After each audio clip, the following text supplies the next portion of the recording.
आज खाजा के खाने भनेर सोचिरहेको थिएँ। यसो बाहिरतिर नजर लागेको त मुसीले धनियाँ, प्याज काटिराख्नु भएको रहेछ। के गर्न लाग्नु भएको छ भनेर म पनि बाहिर गएको त यसो मलाई पनि मुसीले आलु मुस भनेर भनिहाल्नु भयो। म पनि फेरि आलु मुस्न थालेको त यता कान्छी भने चाउचाउ खाएर मस्त बसिरहेको रहेछ क्या। अनि मुसीले हरियो खोर्सानी र प्याज काटेर हालेर नुन, धुलो खोर्सानी, मसला हालेर मुसीले फेरि पनि उता पानीपुरीको लागि पानी पो रेडी गर्न लाग्नु भएछ। पानीको लागि ठ्याक्कैसँगले नुन, धुलो खुर्सानी, मसला हालेर कागतीलाई काटेर मजासँगले निचोरेर ओफो खाने लायकको बनाइसक्नु भएछ क्या। यता आलुको अचारमा अझै मामा चाउचाउ हाल्न बाँकी नै थियो कि हाम्रो सानोको फेभरेट चाउचाउ हो नि त। अचार र झोल रेडी हुन लागेको थियो त्यति बेला बुढीले पानीपुरी पकाएर ल्याइसकेछ क्या। अनि यता अचार र झोल पनि रेडी भइसकेपछि मुसीले यसो चाखौँ भनेर चाखिहाल्नु भयो। अनि उहाँले मिठो छ भनेर देखाउने बित्तिकै हाम्रो मुख पनि रसाइहाल्यो कि पानी आउन थालिसक्यो कति बेला खाउँ भनेर। यता हतार हतार बुढीले ठ्याक्कै पानीपुरीलाई फुटाएर आलुको अचार हालेर पानीमा चप्पै घोलेर खाइहाल्यो। उसले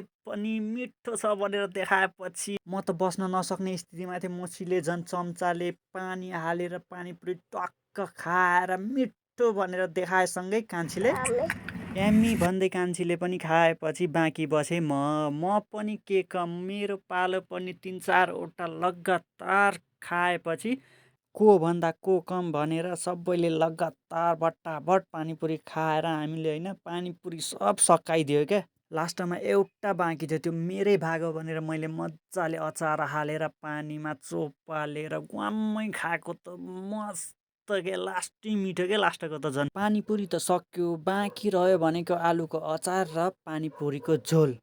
झोल त अब छोड्नु भएन त्यही भएर झोलको मैले बटुको लिएर कटक कटक झोललाई सब खाइदिएँ क्या। अनि भाँडा चाहिँ बुढीलाई धुन भनेर दिएँ।